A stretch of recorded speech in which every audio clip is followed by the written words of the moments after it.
Okay, this is to Matt. So what does it mean to pray constantly? And what does that look like? Multiple verses say to pray without ceasing, but I don't have that much to say. My man, that's I'm exactly like that because I'm an introvert. But here's the deal. What is prayer? What is prayer? And it's just a fancy word for talking to the Lord.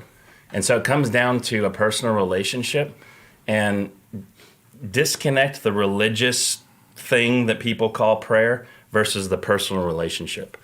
And so coming to church and saying a prayer, praying before meals. In fact, I was thinking about this when you said this earlier. I kind of have this attitude towards praying before meals because it's so religious that I don't even like to do it anymore, because I want my prayer to be real, right? Yeah. And not God's neat, let's eat, Sure. or whatever thing that we say. The Bible says, don't pray with ritual, and don't let your right hand know what Part of me thinks that has to do with being an American, though, because I think if we lived in a third world country and I really was thankful for this food, my prayer would be different. Yeah, don't misunderstand me. It's no, I get it, but I think that might be part of it. Is just like I'm eating. Yeah. No, it's my own attitude towards it. The Lord's Prayer says, "Give us this day our daily bread," and so certainly praying before meals is totally biblical. I'm just saying that I want it to be prayer, and so when you look at that, I think the mature Christian talks to God all day long. And when you go through Scripture, especially when you're trying to overcome stuff, David said, "I wrote your word on the tablet of my heart so that I might not sin against you." So when I'm walking through life and stuff comes up, verses are going through my head. And I take that to prayer and I implement that as part of my spiritual armor to get through life. I don't know how you do it in any other ways. How do you walk through life on your own, not talking to God, especially, in the beginning, it was like I couldn't make it 5 seconds. And so I got to be in prayer. I pray before work so that I don't blow my witness to all the heathens who they know I'm a Christian now. I'm going to church.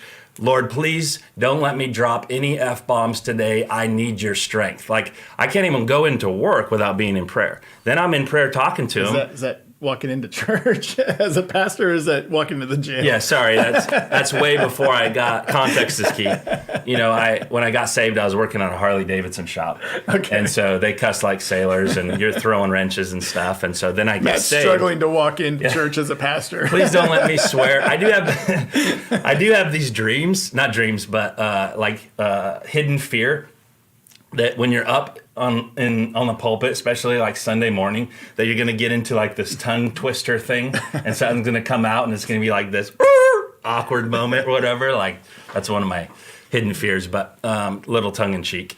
So then you have the person in front of you and it's like, you're supposed to be a witness to them. How do you do that without God's strength? And so I'm praying, Lord, you got to give me strength. I'm asking the Lord to change their heart because I don't have the power by my words to do anything of value. So I'm praying to the person I'm talking to, Lord, give me the words to say, give them ears to hear, soften their heart. By divine appointment, give me a situation that's going to be bearing fruit and not just my flesh or whatever. And then extrapolate that throughout your daily thing. And that's what it means. Like, I'm always supposed to be talking to the Lord wherever I go, asking for strength, spending time with them. I think some guys disconnect this. And I know they do because in the pastoral epistles, it's commanded to the guys, not to the gals, to lift up holy hands in prayer. And why is that? Because guys don't do it. Girls, sometimes it's just a natural thing because they're more of a communicative personality, where guys are guys. To your point, I don't have that much to say, but think of it as if you are married and you don't ever talk to your spouse. How's that going to go for you? And if you say, okay, well, I talked to you on Sunday, like it's Wednesday, what do you want from me? There's going to be issues. And so practically speaking, we can take that silly example and go, oh yeah, well, that makes sense. Man, that's praying without ceasing. It's just talking to God constantly on a daily basis, because as Christians, He is my friend, He is my king. He is my God, He is my strength. And we already quoted it in John 15. For without me, you can do nothing.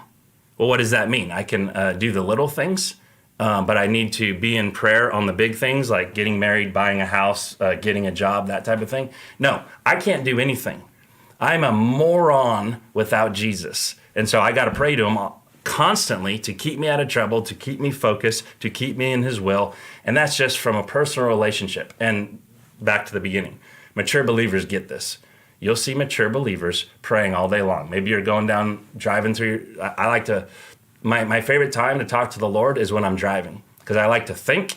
There's no distractions except for the crazy Tri-Cities drivers that try and run you over and total your car. So I'm praying for them and myself when I'm driving. But I like those quiet times where it's just me and the Lord, and I get to talk to him. And so that's what I would say. Yeah, I was thinking about the car thing too. You know, I think with a lot of people, they think that the whole prayer thing is folding my hands, closing my eyes, and spending time in solitude. And I have to do that all the time, and that's all my prayer is. For me, I teach at the school, and so I'm praying for those kids all the time. And when I'm there at the school, I pray when people come into my office for counseling. They'll come and they'll start pouring out their guts to me. And while they're talking, I'm praying. I'm praying and listening at the same time. And, I've been doing counseling for a long time, and it's easy for me to kind of coast on my experience and my understanding of knowledge. And most of it's the same stuff. But I found myself at times just kind of getting in the routine of just people come to my office, I talk with it, deal with the issue, and then kind of move on. And then I hadn't prayed. And then, and I don't want to do that because I don't want the wisdom coming from me and my experience. I want it coming from the Spirit. And so while they're talking, I'm praying because I don't know their heart. And I don't know all the information either. And so there's things that they're not telling me. They may even be lying to me, all that kind of stuff that I just need God to reveal. And so, because I'll do that when it's in my flesh, I will take what they say and then I'll just start giving advice and stuff like that. And lo and behold, they've been sending me down a rabbit trail. And so I have to have the Spirit involved. And so I need wisdom. I need him working on their hearts. What good is it for me to say stuff if he's not softening their hearts and knocking on them and moving?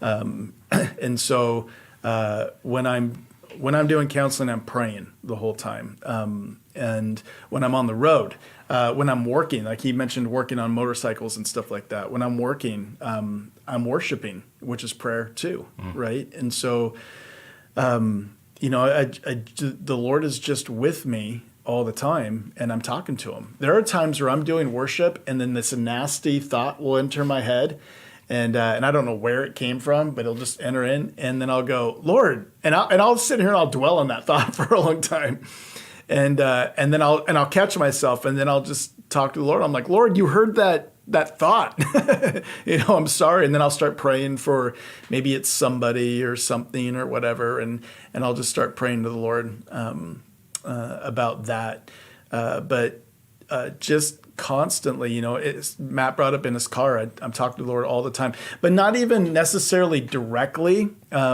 which obviously most of it is, but there are times where I'm sorting things out in my brain that I'm just thinking things about, and I let the Lord be a part of those thoughts. And it's kind of, I don't know if I necessarily say, Lord, what do you? Well, I do. I say, Lord, what do you think about that? But I let him in to my thoughts, and I feel like I'm working this out with the Lord. And so, it's a walk with him. It's a relationship with him, and he doesn't leave. He said, I'll never leave you nor forsake you. And so he hasn't gone anywhere. And so it's just always constant. Now, that's not to take place of there's different, certainly types of prayer. There's that general walk that we're talking about, but that's not to take place of, going to my room behind my door and seeking the Lord and being intimate with Him and that type of stuff. But prayer and fasting. Prayer and fasting, and absolutely. So I guess I'm just saying that there's I don't want to say different flavors, but there's different ways that we pray Sure. to the Lord, and so I do want to balance them all. And I'm only saying that because people think, am I supposed to go on a hill and spend 3 years there and Yeah. in what do you call that, meditation and prayer and all that kind of stuff? And I don't think that's what it is. I think a lot of it is, but not all of it. It's a walk, and so I'm just talking to him all the time. And we were just going through the book of Joshua, and one of the interesting things is at the beginning of the entrance into Canaan, you see God talking to Joshua specifically. He's saying, do not fear, obey my commands. This is what you're going to do in Jericho. You see Joshua kind of coasting on that. Then he goes to Ai, and he battles there and loses. And then the Lord tells him, get off your face. Israel sinned against me. You even have this confrontation that he has with the Lord, the commander of the armies of the Lord.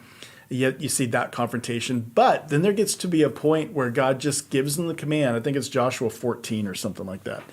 God gives them the command and they go on. And we just went over that passage because it seems anticlimactic.